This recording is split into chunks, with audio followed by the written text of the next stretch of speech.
আজকের পর তোমার জীবন থেকে ডিপ্রেশন নামক শব্দটা চিরদিনের জন্য মুছে যাবে।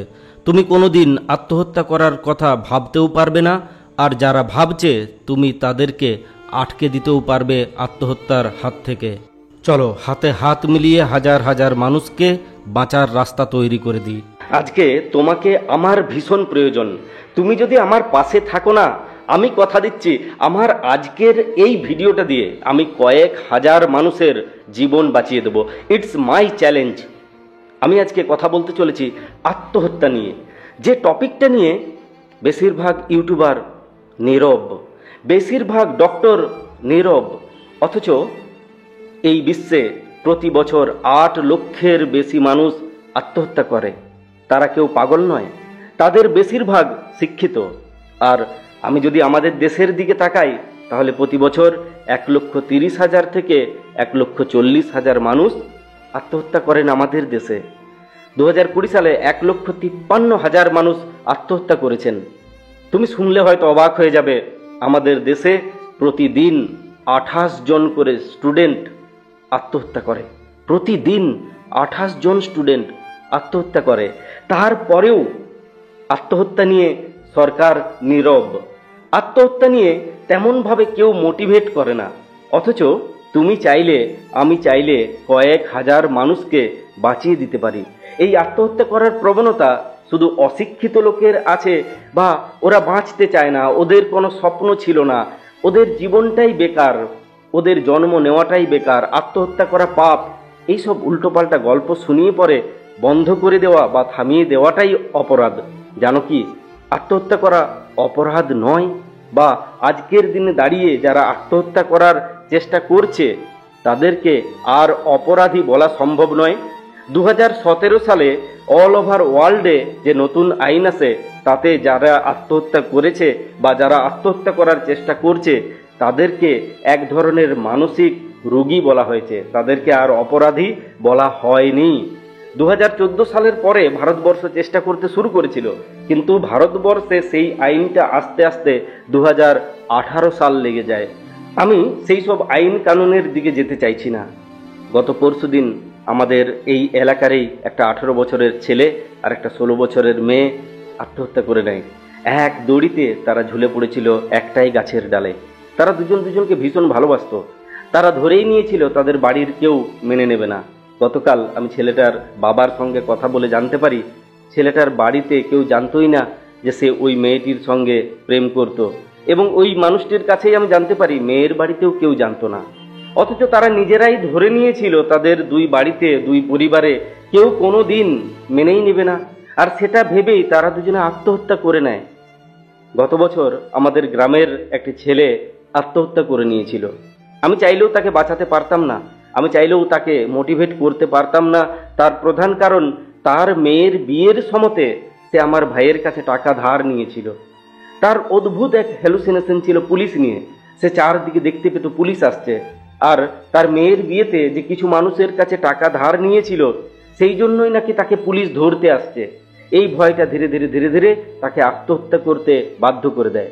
আমি ওর থেকে দূরে থাকতাম, কারণ যেহেতু ও আমার ভাইয়ের কাছে টাকা ধার নিয়েছিল, আমাকে দেখলেও সে সমপরিমাণ ভয় পেত যে কোনো সময় আমি পুলিশ ডেকে ওকে ধরিয়ে দিতে পারি। এই যে হ্যালুসিনেশন হওয়া, এটাও কিন্তু এক ধরনের রোগ, আর এই রোগটার থেকেও মুক্তি পাওয়া সম্ভব। আমরা একটা ভুল কথা বলে থাকি যে ও মানসিকভাবে দুর্বল ছিল বলেই ও আত্মহত্যা করে নিয়েছে।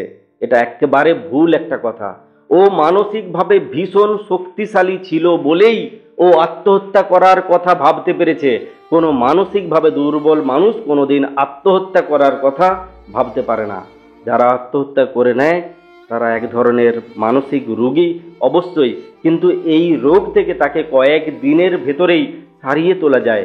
যে মানুষটা মারা গেছে সে আমার অচেনা হতে পারে, কিন্তু কারো পরিবারের মানুষ, কারো চেনা মানুষ। এই যে 1 লক্ষের বেশি মানুষ প্রতি বছর আমাদের দেশে এবং 8 লক্ষের বেশি মানুষ প্রতি বছর অল ওভার ওয়ার্ল্ডে আত্মহত্যা করে, তার এফেক্ট কতগুলো পরিবারে, কতগুলো মানুষের ভেতরে পড়ে তুমি কল্পনা করতে পারো?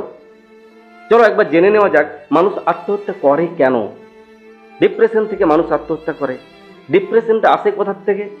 হাজারটা জায়গা হতে পারে মানুষের ডিপ্রেশন আসার পিছনে, হাজারটা।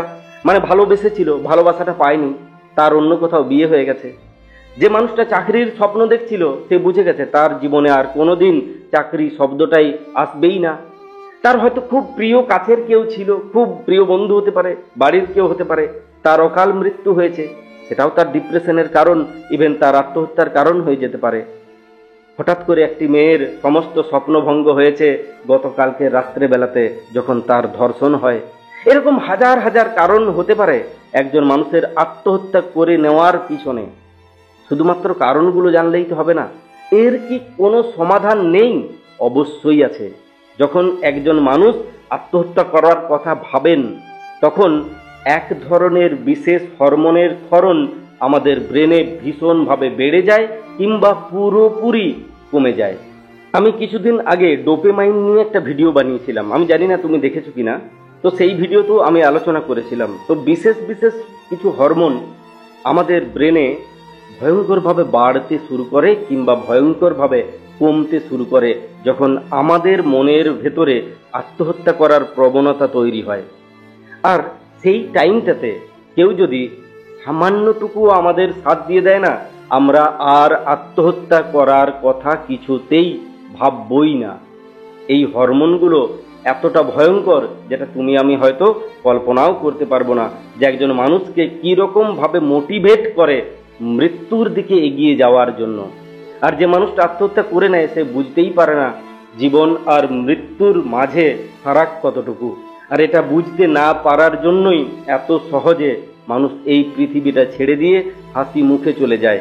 এই হরমোনগুলো তার ব্রেনটাকে, যারা আত্মহত্যা করে তাদের ব্রেনটাকে এমনভাবেই ব্ল্যাঙ্ক করে দেয় যে কোনো রকমভাবে সে নিজেকে মোটিভেট করতেই পারে না। হাজার চেষ্টা করেও সে নিজেকে মোটিভেট করতে পারে না। আমরা বলে থাকি যে তুমি নেগেটিভ কেন ভাবছো, তুমি পজিটিভ ভাবো, তুমি এটা কেন ভাবছো, তুমি ওইটা কেন ভাবছো না, তুমি কেন এই ধরনের চিন্তা ভাবনা রাখছো, তুমি কেন এইগুলো ভাবছো না।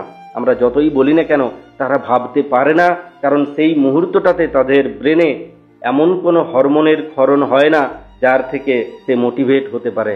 সেই ধরনের পজিটিভ হরমোনগুলো টোটালি কাজ করা বন্ধ করে দেয়। তার ব্রেনটা ধীরে ধীরে ধীরে ধীরে ব্ল্যাঙ্ক হতে শুরু করে, আর সে শুধুমাত্র মৃত্যুর দিকে এগিয়ে যেতে থাকে বা মৃত্যুর দিকে মোটিভেট হতে থাকে বেশ কিছু হরমোনের জন্যই। তা কিভাবে এই মানুষগুলোকে বা নিজেকে বাঁচানো সম্ভব, এই ম্যাজিকটার জন্যই আমি আজকের এই ভিডিওটা বানাচ্ছি। অবশ্যই শেষ কথা ডক্টর বলবেন, একজন ডক্টরই সঠিক পরামর্শ দিতে পারেন, এই কথা আমি অস্বীকার করতে পারি না। কিন্তু তুমি আমি দুজনে মিলে প্রাথমিক চিকিৎসাটুকু অবশ্যই করতে পারি। একজন ভালো সাইকিয়াট্রিস্ট এর সঠিক পরামর্শ দিতে পারেন। অবশ্যই আমাকে তেমন রুগীদেরকে নিয়ে ওনার কাছে যাওয়া দরকার, যদি তেমন রুগী আমার চোখের সামনে থাকে বা আমার পরিচিত বর্গের কেউ হয়ে থাকে যাকে আমি মোটিভেট করতে কিছুতেই পারছি না। কিন্তু তুমি মোটিভেট করবে কিভাবে, এবারে সেটা বলি। ধরো তুমি বুঝতে পেরে গেছো কেউ ভয়ঙ্করভাবে ডিপ্রেস, মানে তুমি তাকে আগে যেমনভাবে দেখতে সে তেমনভাবে আর নেই। তাকে ডিপ্রেশন এমনভাবে গ্রাস করেছে যে সে আর কোনো স্বপ্ন দেখতেই পাচ্ছে না।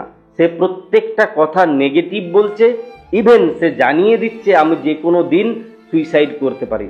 সেটা তার প্রেমের ক্ষেত্রে হতে পারে, সেটা তার চাকরির ক্ষেত্রে হতে পারে, কিংবা অন্য হাজারটা কারণে হতে পারে। আলটিমেট তুমি বুঝে গেছো যে এ কোথাও না কোথাও ভীষণভাবে ডিপ্রেশনে আছে। তুমি কি করবে বলো তো?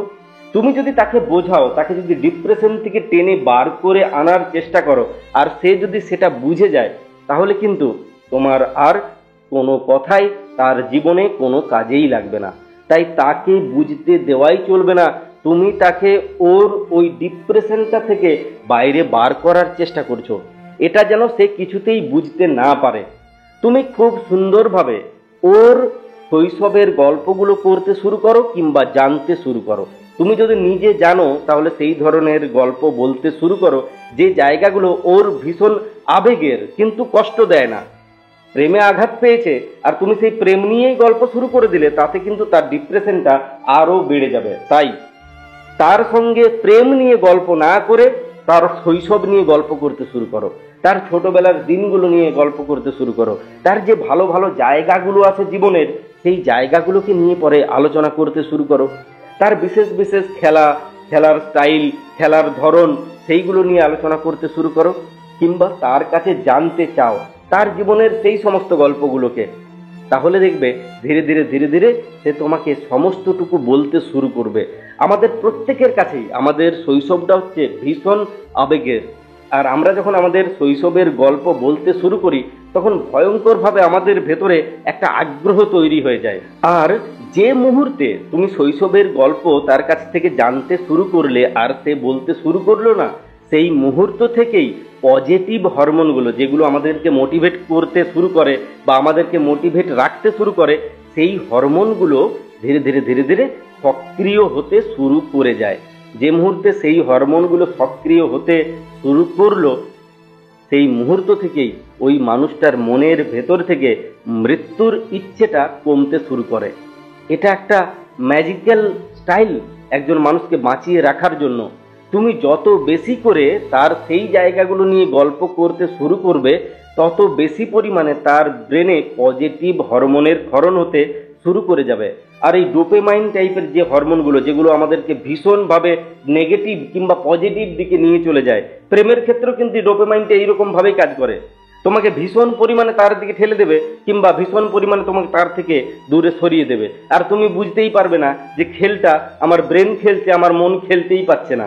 মন যে কখন খেলা থেকে বাদ চলে গেছে তুমি সেটা জানতেই পারবে না, আর পুরো খেলাটা একাই ব্রেন খেলে যাচ্ছে। তো এই ধরনের যে ছোট লোক হরমোনগুলো আছে না, সত্যি সত্যি এই হরমোনগুলো একদম ছোট লোক হরমোন। এরা বেশিরভাগ সময় নিজেদের মতো করে নিজেদের আচরণ দেখাতে শুরু করে।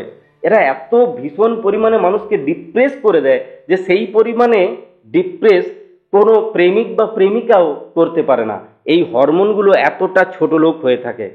তো তুমি যদি সেই রকম ভাবে মোটিভেট করতে শুরু করো, তার ছোটবেলার গল্প দিয়ে, তার প্রিয় জায়গার গল্প দিয়ে, তার বাড়ির গল্প দিয়ে, তার ভাই বোনদের সঙ্গে খুঁটিনাটি খুনসুটি দিয়ে, কিংবা তোমার সঙ্গে যদি তার ছোটবেলাটা রিলেটেড হয়, তোমাদের দুজনের ছোটবেলার গল্প একসঙ্গে বলতে শুরু করে, বিশেষ বিশেষ মেলার দিন, বিশেষ কোনো খেলার দিন, বিশেষ কোনো পুজোর দিন, অনুষ্ঠানের দিন, সেই সমস্ত পুরনো স্মৃতিগুলোকে যদি আলোচনাতে নিয়ে আসতে পারো না, দেখবে তার ব্রেনে পজিটিভ হরমোনের ক্ষরণ শুরু হয়ে গেছে। আর ধীরে ধীরে ধীরে ধীরে তার মন থেকে আত্মহত্যা করার প্রবণতাটা কমতে শুরু করেছে। কিন্তু এখানেই শেষ নয়, কারণ যে কোনো দিন যে কোনো মুহূর্তে তার ভেতরে আবার আত্মহত্যা করার প্রবণতা তৈরি হতে পারে। তুমি প্রাথমিক চিকিৎসাটুকু করলে তারপরে যেন তেন প্রকারেণ তাকে তোমার কাছাকাছি কোনো সাইকিয়াট্রিস্টের কাছে নিয়ে যাও। ওনার পরামর্শ নেওয়াটা কিন্তু ভীষণ দরকার। আমি ডক্টর নই, আমি জানি না তুমি বা আপনি কে।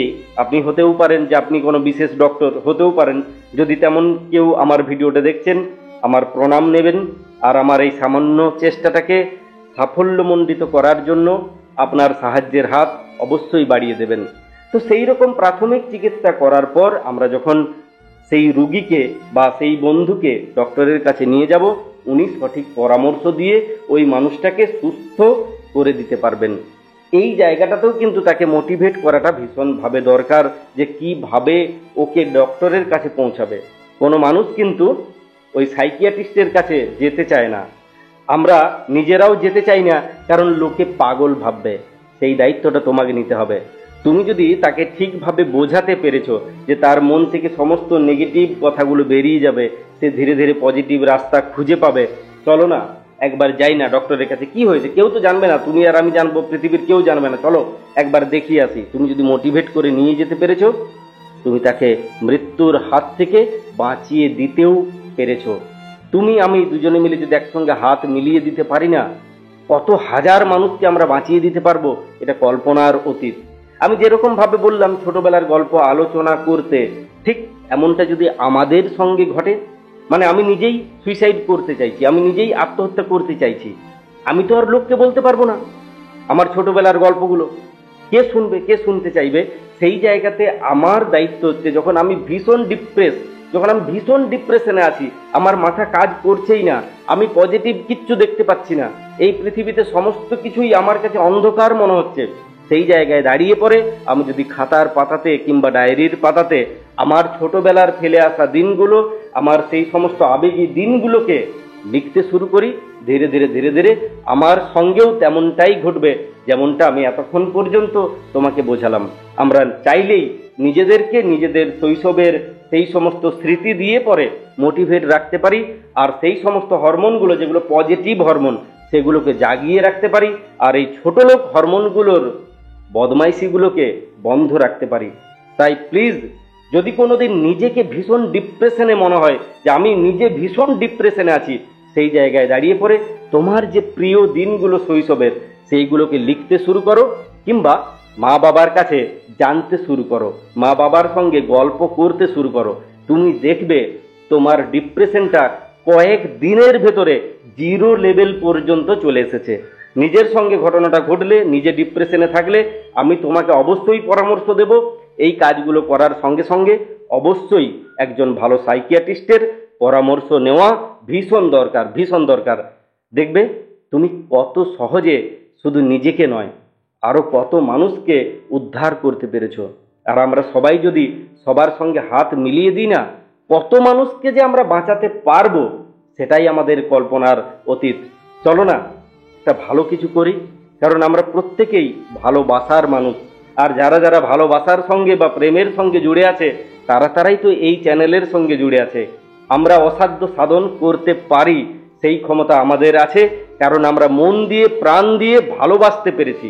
চলো একটা নতুন কিছু করে দেখাই, অনেক মানুষকে বাঁচাই যারা ডিপ্রেশনে আছে।